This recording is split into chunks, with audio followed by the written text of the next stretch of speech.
All right. Welcome everyone to another XAFers community stand-up. Today we'll be discussing about data access in XAF. Basically, we're going to focus a little bit on XPQuery, XPView, XafDataView. When do we use it? How do we use it?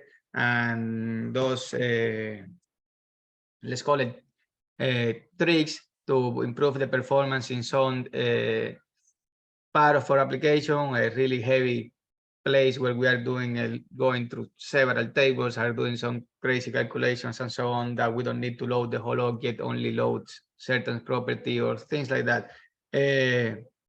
As always, thanks for joining in. Join to our Facebook group. We are already more than 2,700, I believe, almost 2,700 members.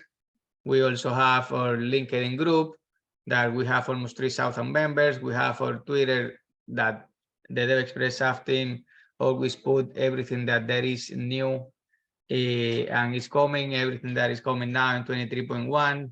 Right now you see all the new announcements, so please follow them. And with that one, I will let, as always, Hocha introduce themselves, and then we go from there. You are on mute, Hocha. I was trying to look for the controls to unmute myself. Well, my name is Ocho Ojeda. I work for Sari and Bit Frameworks, and we do SAF 24/7. And I guess people know me from the community, but what I do there is mostly technical research and experiments regarding .NET projects. And that's it. All right. So before we start, I just want to say this. I have my daughter sick at home, so there is a high probability that she will interrupt us at some moment, or you will hear her in the background. So apologize for that, but that's how it works, right? Okay, let's get started. So I put on the Facebook group a couple links about XPQuery class, basically like what is the XPQuery class, a couple sample codes just to see it in action, but we're going to see the code directly. We're not going to go through the article, but basically the XPQuery is a way to really work with link expression and be able to load only the data that you need, and it's a really nice implementation. Same thing, we have another article for the XPView class that basically is a different approach, because the XPQuery is, let's say, a read-only way of bringing the data. We don't need, there is no way to bring the whole object, so we only bring the properties that we are going to specify with the sorting or the filtering that we need, but we're not bringing the whole object. And this XPView is basically the base of the XafDataView. Remember, in XAF, we are not thinking about an ORM specific way. We let the object space take care of if it's entity framework or if it's XPO. So of course we are XPO fans, so we are always going through the XPO layers, but there is also an entity framework called DataView as well. And the idea here is, for example, this is the base of the data access mode on the list view for DataView. It's not bring the exact object, but bring a light representation of it. That makes sure that you have a really more efficient way. So for this, sorry that I cut you off, just to put sure. a little bit of context of the history. We have the XPView that is based on the XPView from XPO, right? Because at that moment when that came out on production, there was no link, so it was impossible to make subsets of complete objects. So at that moment, you only have the opportunity to query the whole object, or make an XPView to reduce the amount of data that you wanted to query, just to make a specific, like 2 properties, 3 properties, 2 properties in a calculated property. So what I want people to notice that something, something that we take for granted now is that you have link, and that you can get subset of objects, you can do aggregated operations, but before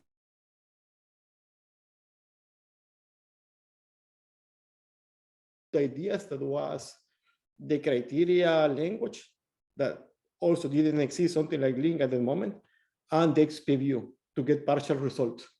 So just to put everything in context regarding the history of how it works. Perfect. No, and actually, we're going to get to that in a little bit when we talk about the data view. That you see, we have the XPO data view. That's what is being created when we're using XPO. But I could not find, and I'm pretty sure the documentation will catch up quickly, an entity framework called data view link. So I think that is still not documented in that regard, but you can think that it will work the same, because the idea is using the object space, create data view, and it will do the rest. I want to mention that we are talking about the data views doesn't return the whole object. So basically, what happens when you need the whole object because you're doing anything? The data view returns the OID. So basically, this is someone from the community that puts some extension methods that if you use that one, you can use exactly as before. Remember, view dot current object, and that will go take the record OID and ask for the object space get object by key and return that object to you. When you are using the data access mode data view, this is a great way to keep using current object, get object, and so on without having to do it manually yourself. You have those extension methods and you're good to go.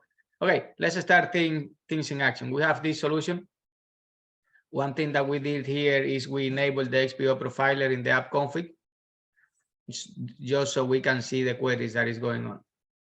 So we have here the XPO value, and if you see, we have a lot of queries here. We can clear the console and run the project. We're going to run it on Windows because it's the same approach and it's faster to show everything there. And we have a couple things in a controller. Let's wait for this to load and we can show it in action.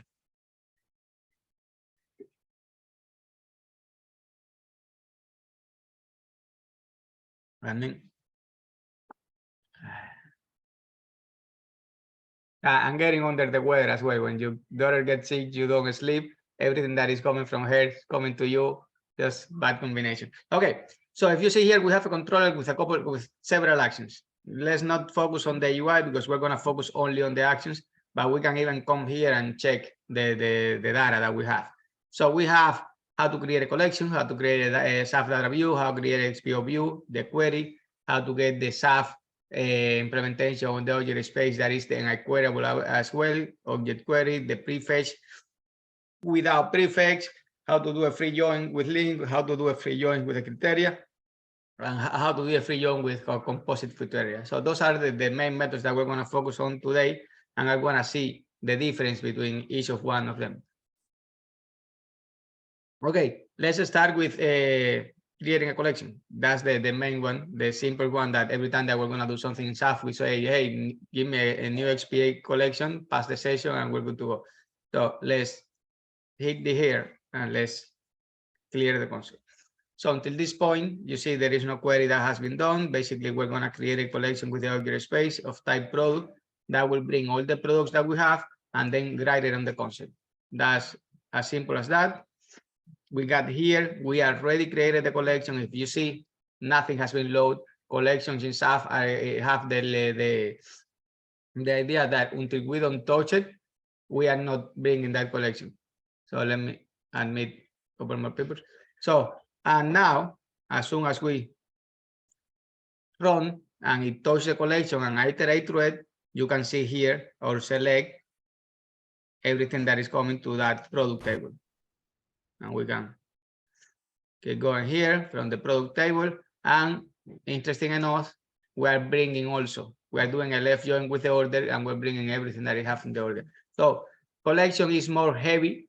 It brings the whole object and it brings everything there. And you can see the query. And this is a good thing that I like to recommend people. If you want to see what XPO is doing, what XAF is doing, tune the profiler, see what is the query generator, see what's going on there. So let's clear here. And now let's go to create an XPO view. So if we do that, we stay here and you see no query, we clean the console. And right here to create a XPView, and this is XPO related, this is not XAF, so it's going to mention that this is a ORM specific, only for the XPO part. If you're using Entity Framework, this doesn't apply. I think that at some point, I hear that DevExpress will provide some type of comparison between features in Entity Framework and features in XPO, but especially like that. How do you do things like XPView and Entity Framework? How you do things like that? They have a really nice article that explain now why are they choosing Entity Framework Core instead of instead of XPO. Let me put it right here for just a second. And basically, I think that everything comes down to that Entity Framework is a big number, 650 million downloads, and XPO has 6.3. Basically, and Entity Framework has no lack of support in the Dev Express control. Okay, so now we have here in the XPO view, right here for the creating XPO view, we need to pass the session and what is the type of XPO view that we want to create. And then there is the idea that the XPView has an items collection. And hey, fam, we're recording the meeting, so if you wanna watch it later on YouTube, you can. So don't worry about recording it yourself. So the idea here is that the XPView will have an items collection, and that item you need to fill it. So basically, we need to tell them what are the properties that we want, what is the sort that we want, and so on, so on. So if we click continue here, we see that we created the XPView for the type of product. We're gonna say, please add a property that is the product name, sort direction, we don't care, and that is going to have, is going to bring. After that, we can do a for each, and every of those XPView will have a view record, and in the view record we can do an index, or we can do like the actual name of the property, and it will return. So if we do this, we can take a look here, and if you see right here, it's going through the object type and things. But basically, if we remove, I think all of this is security system. As you see, this is a store password, this is role, this is navigate states, this have nothing to do, and you can avoid that, and that's a separate topic. But the query is just select name from product where this record is not. That's it. That's the only thing that we are doing. This is different query of what we did in the past with the HP collection, that we were loading all the product, and there was also a left join to the order. Right here is only select name from product where this record is not. That's it. It's really more lightweight. Okay, so this is a way to do it. It's a more XPO specific, and as Jocho was saying, when XPO started, they were not still linked, so there was a lot of different ways to do things. That's where the criteria syntax came from. Now, let's also, Javier, sorry that I cut you off, but I want to put some idea in here, and is that people might think that the XP collection is not efficient, but it actually is, because when you get the product, for example, if you have category also in the product, it will actually bring the first level of the associated objects, like the relationships. And that seems inefficient regarding the amount of data that you're loading. But usually what makes application faster is not to reduce the amount of data, is to reduce the amount of trips. So the idea of having lazy loading and bring more data in just one query is not inefficient at all. It might be for some scenarios, but that's what makes the magic of, for example, XPO, that when you use XAF and you add a column, the data is already there. It doesn't have to do a extra trip to go and get the information. So what we call efficiency, it depends also on the case that you have. It's more about understanding how the stuff works, what is the difference between them, but both are efficient in a specific use case.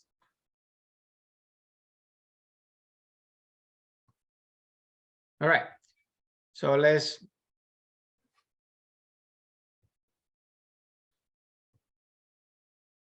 run it again. I wanted to first select the whole object and then select just the property. Okay, now let's do XPQuery.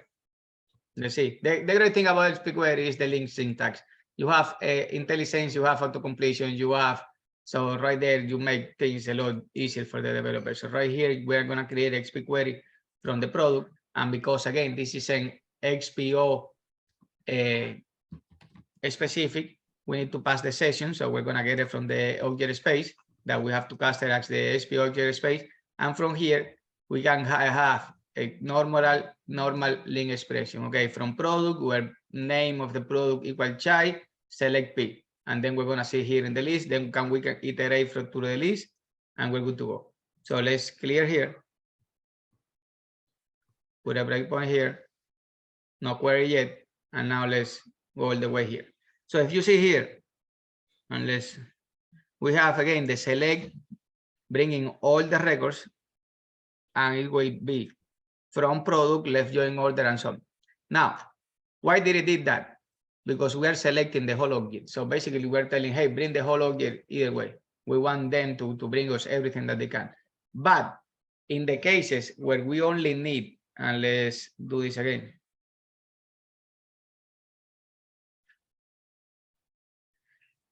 XPQuery. Let's say that we only need the name of that product, and we're going to move to here. And let's put a breakpoint here.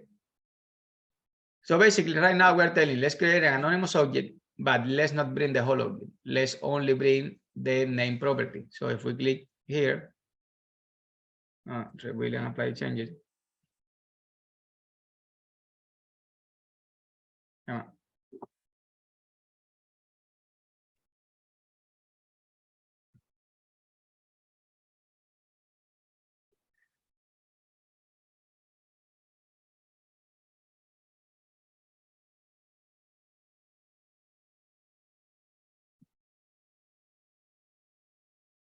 Right, I'm seeing in the chat asking for the security system query, and Hoche sent a more cumbersome solution, and this is one that we have used to completely remove query even from the member permission for everything, create our own data layer and deal with a couple of things. And I think that we can find the tickets and paste it later in the description of the YouTube video. But there is also the cache at the beginning. That way we get all the permission cache at login. We still have to go through all those queries, but then it doesn't have to be rechecking that all the time.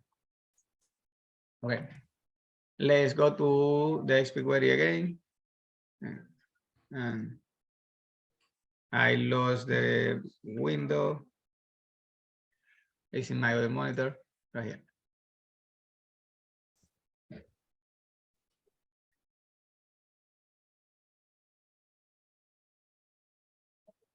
All right. XPQuery, get here. From here, until we don't touch it, we don't do the query. And there is something that the output was not showing the output. Let's do it again.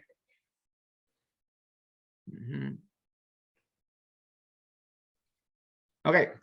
If we saw in the past, the query was go to the product table, left join order. Right now, we are only doing as we did on the XPView. Select name from product, and that's it. Where user record is null.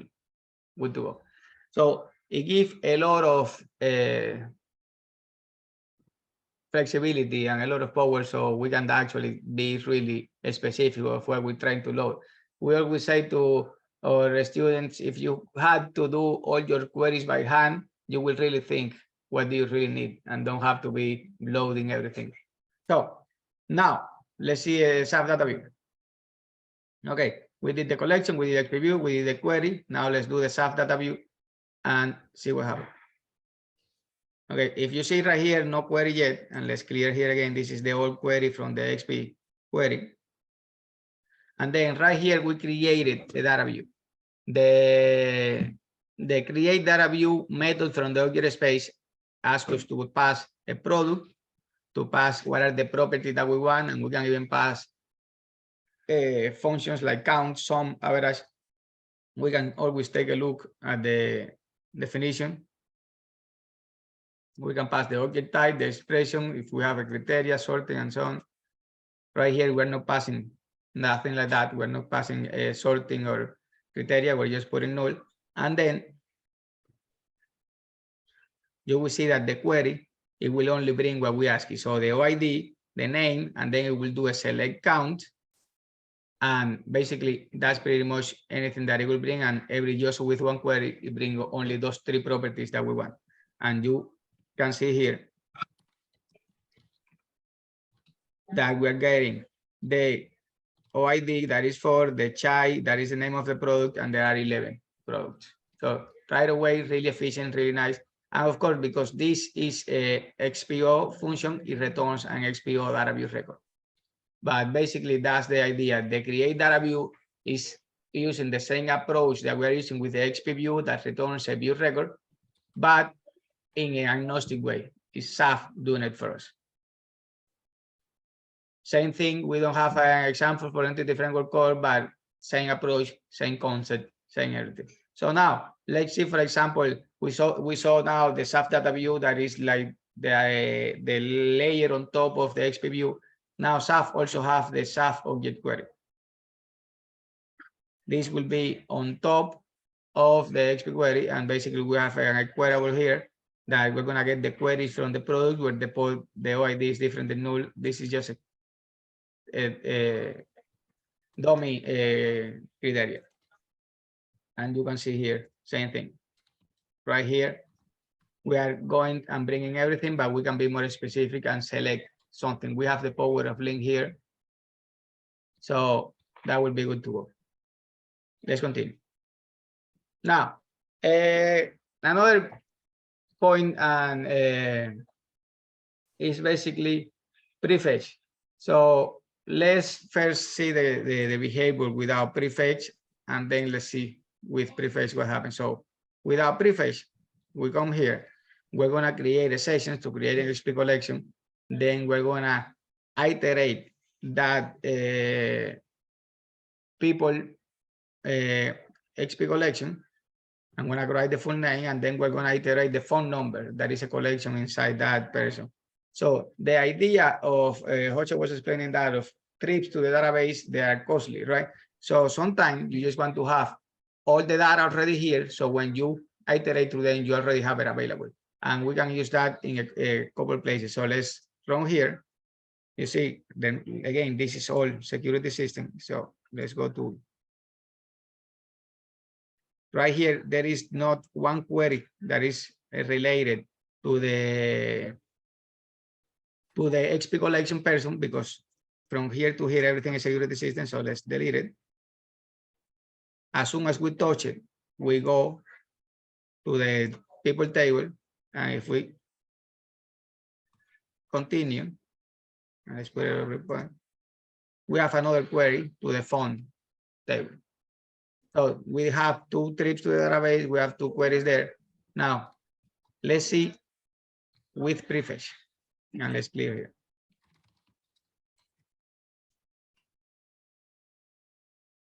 So we got here, and basically we are saying, okay, these are the 2 XP collections, the person number and the phone number, and then we use the metadata for XAF. So we tell, hey, from the person, get the phone numbers, and we pass that to the prefetch. And if we do continue, and I'm gonna have to probably reload the cache the permission so it doesn't show all the time, but this is the query. Let's see if we do it again. It doesn't do the security system because it just did it. So with prefetch, did it again. So let's make here from so we can see it. And if you see here, we are doing the query from the person, and at the same time, we're bringing the query from the phone number. So it's basically doing it together. That way, we bring everything at once, just one trip. We are not basically we are not doing extra trips to the database. Okay, let me see if there is any question on the chat. All right, no, Jose is taking care of that. Okay, let's do a free join. And let's take a look at the code. Let's clear here. Okay, with link, this is the most explicit one, the most easy to understand. Basically, we're going to select, if you like, this is following. From the employees, every employee, they have more than 5 orders.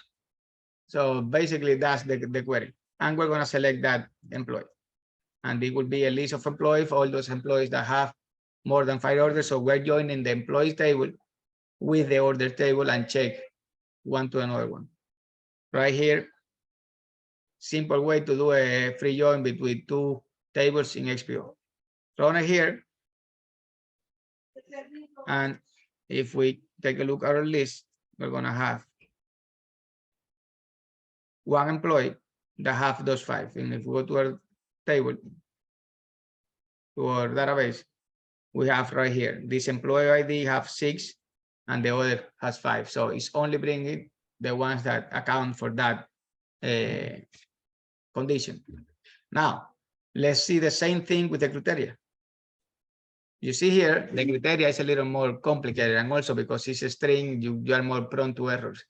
Right here, you are saying, give me again every employee that has orders with more than 5.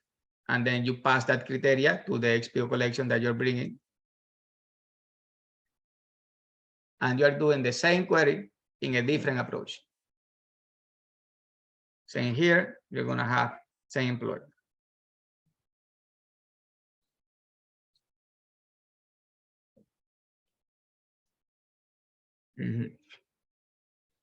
And they will get the same employee, or is this?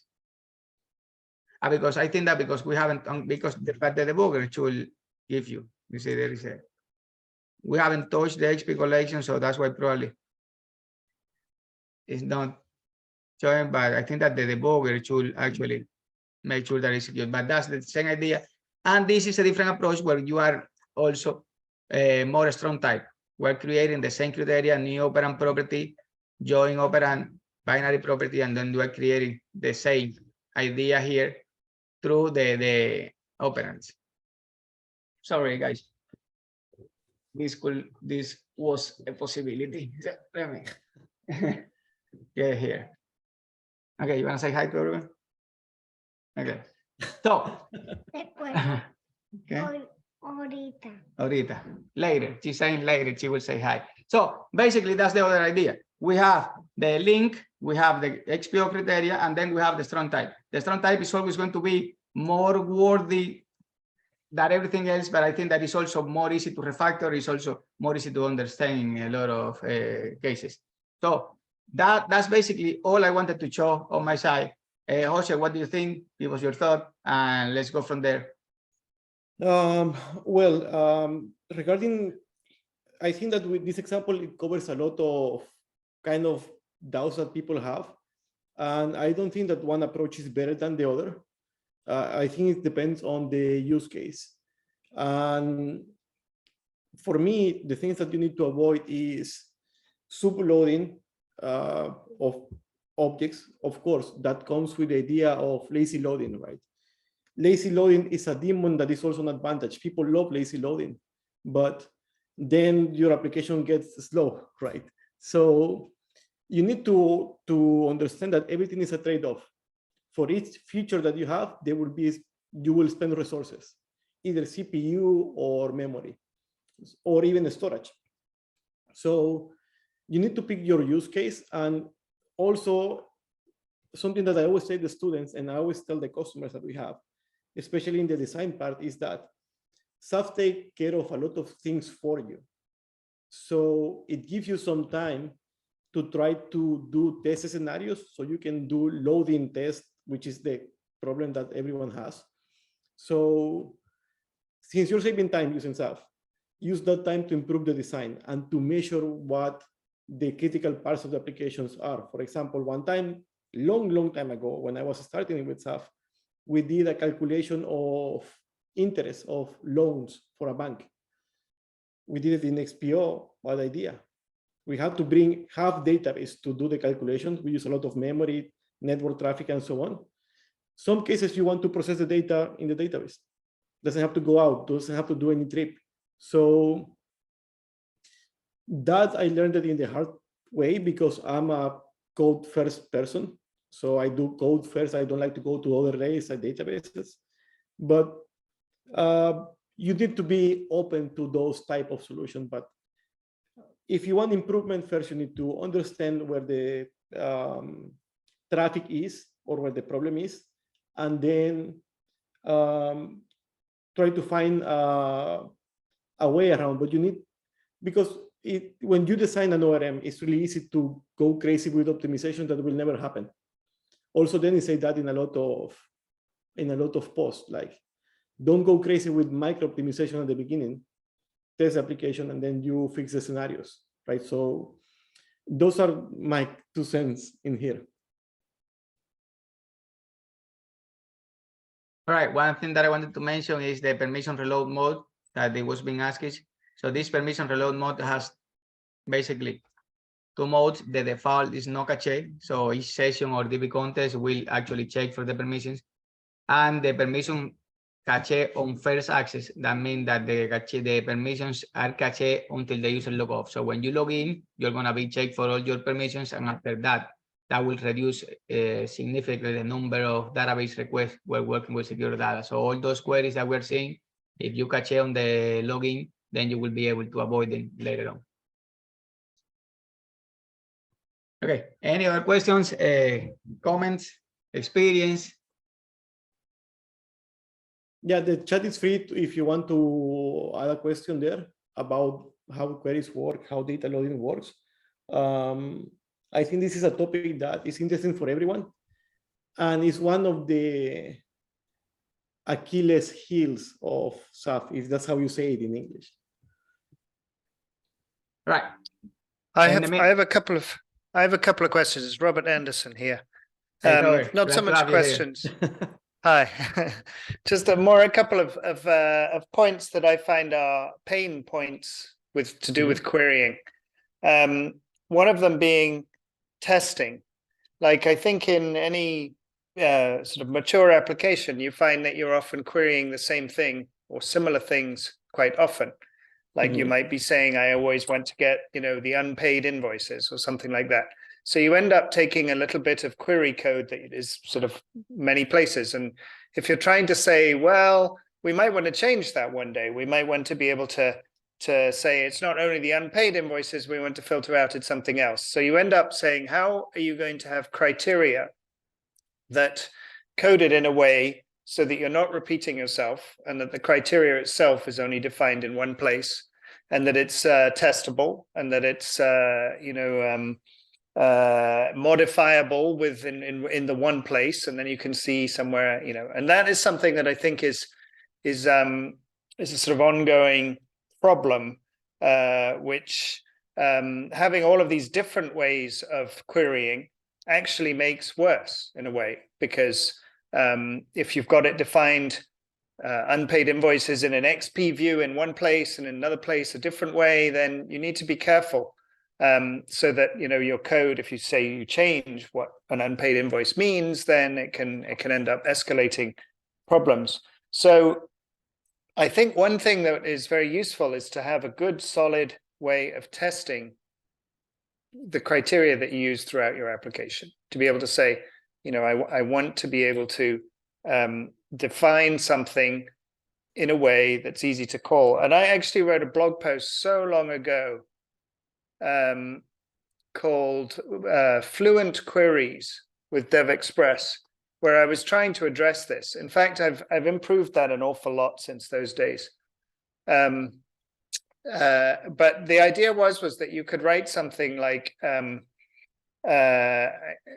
don't know if you can bring up the blog post, but if you just search for Fluent Queries with DevExpress XPO, then you should hit the page on the Zero Sharp blog.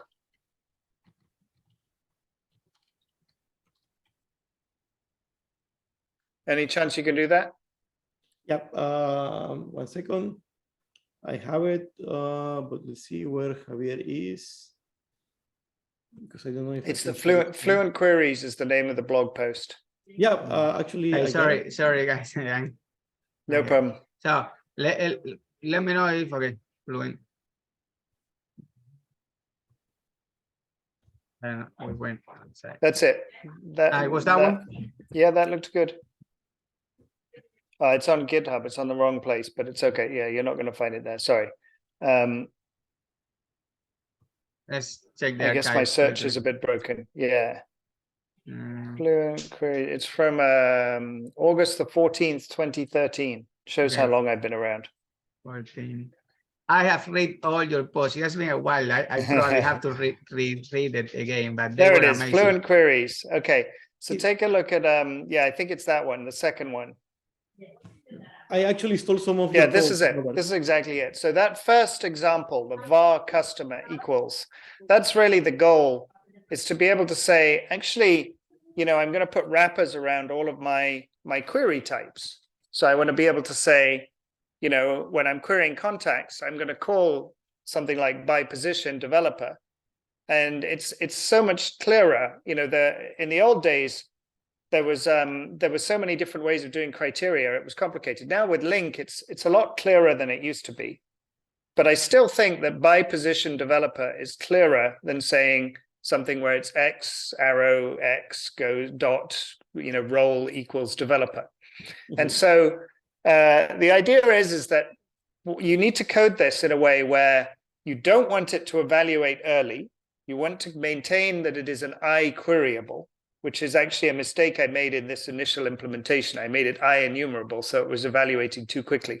But it's not hard to change it so that it is I queryable, which means that when you create that var customer, it hasn't evaluated anything yet. It's only when you actually, well, actually the first or default triggers it. So, but if you don't have the first or default, then it'll stay there until you actually use it. So that's exactly kind of what you want.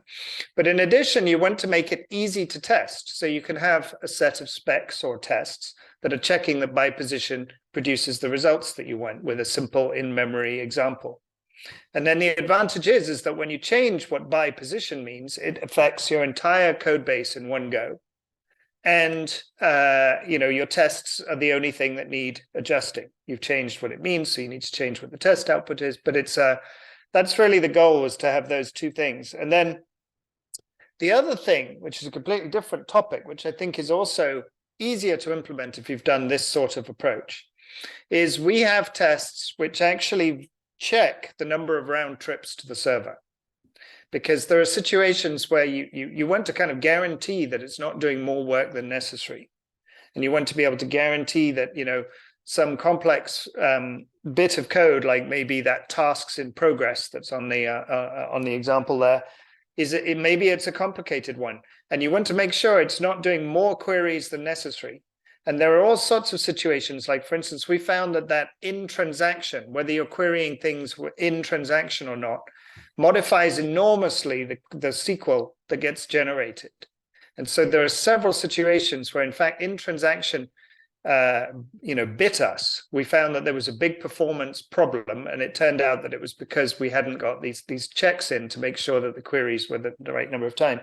But it isn't so hard to write something that actually intercepts at the data layer what the queries that are generated are and counts them, says, you know, when I do this query, please make sure that there are only 3 round trips to the server or whatever you're expecting.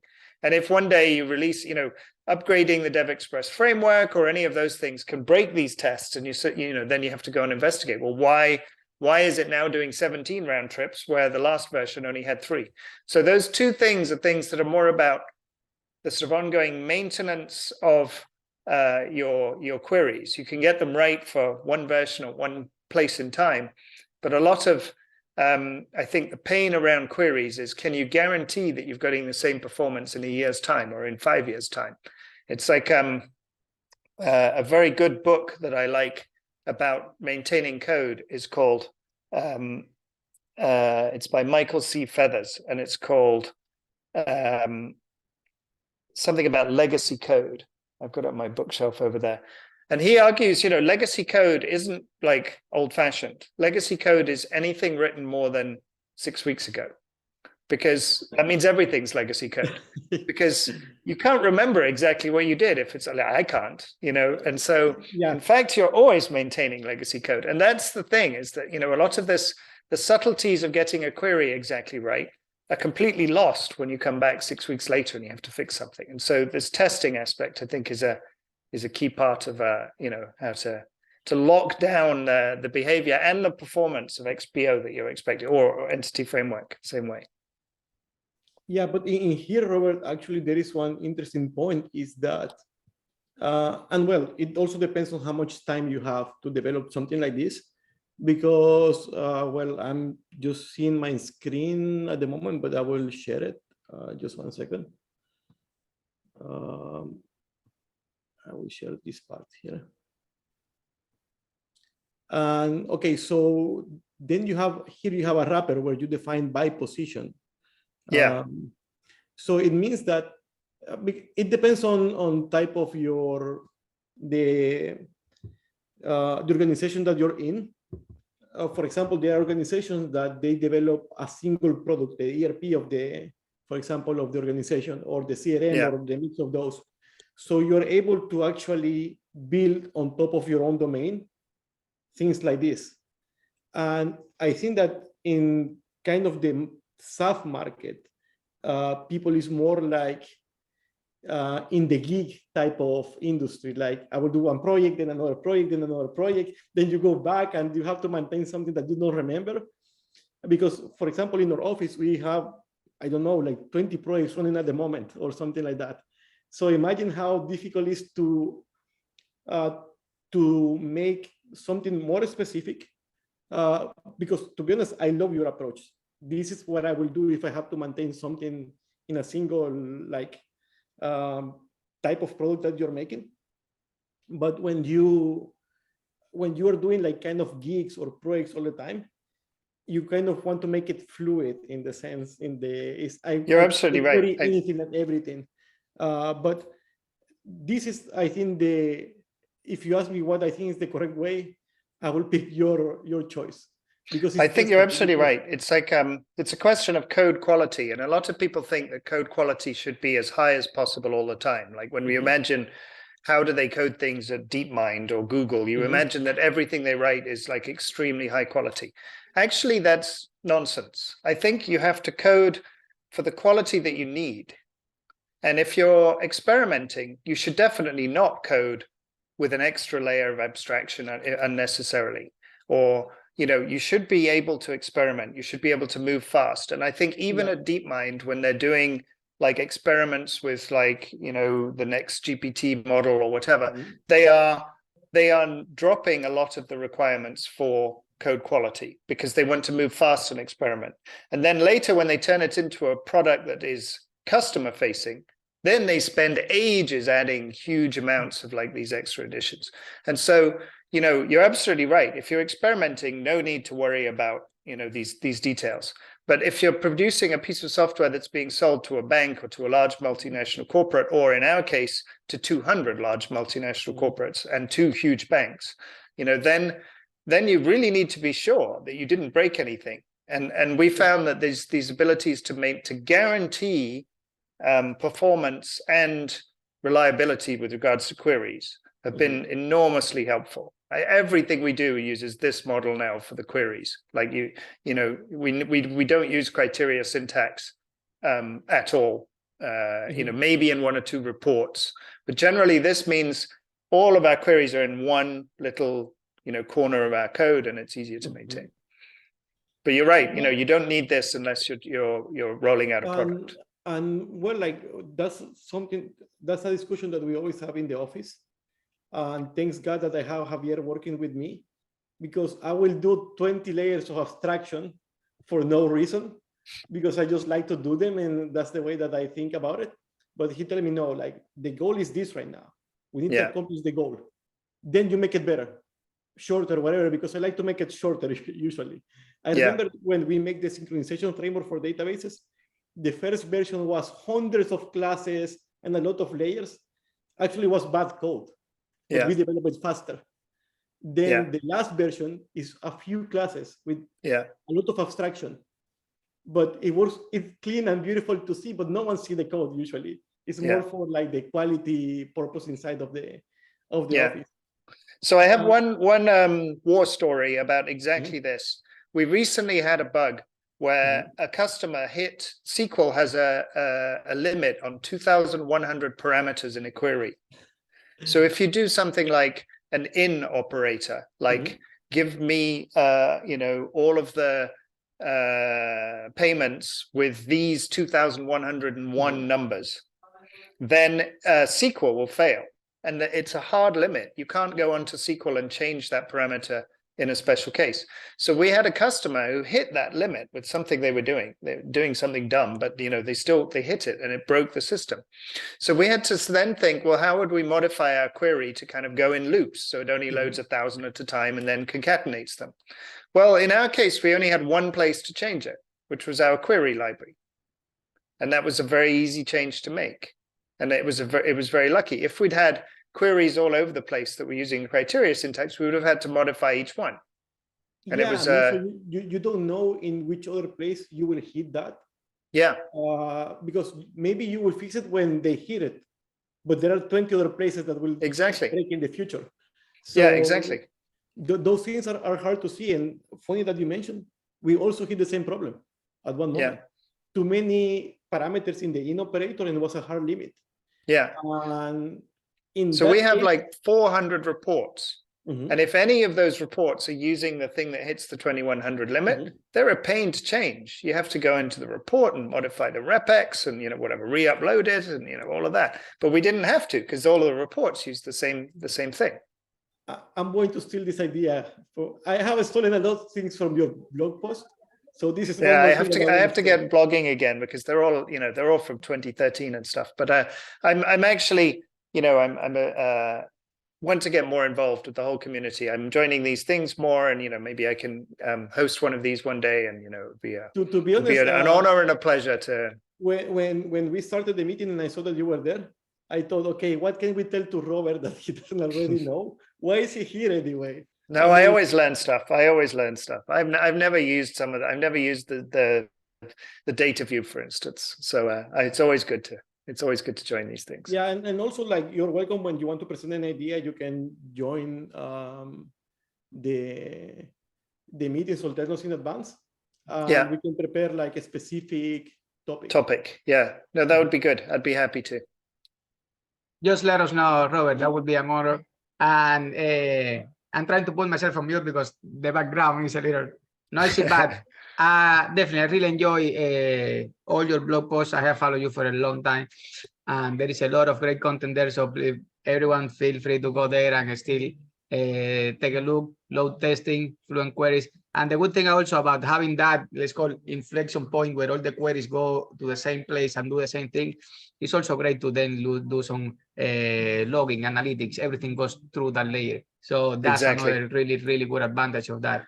So as always, whenever you want, send us a message and we schedule the meetup for those topics. I do believe, and this is an honor for us to have you hosted, Robert, but also for everyone else who is listening. You don't have to be 10-year experience on SAF.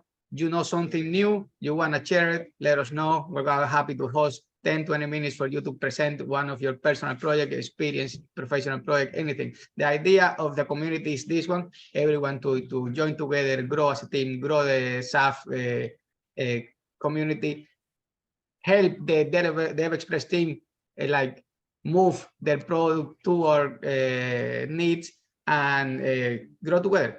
So that would be all for my side, Jose. I don't know if you have anything else, Robert, if you guys have anything else. If anyone have anything else, let us know.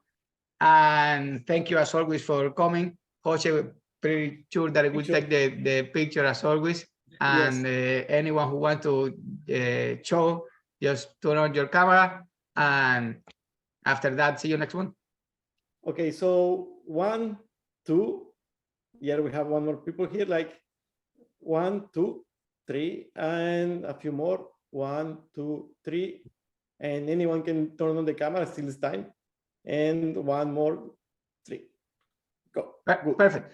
One definitely meetup that is coming soon is a UI customization part 2, because now that Blazor has been around for a while, I want to ask the community to submit a screenshot of what they have doing, because I think that always motivates new developers starting with XAF, see the possibilities of what we can achieve. And also in our site, we have done several more comprehensive customization that we have done in the past. So I think that that will be also a really, really good meetup that everyone shows a small screenshot of what they're doing.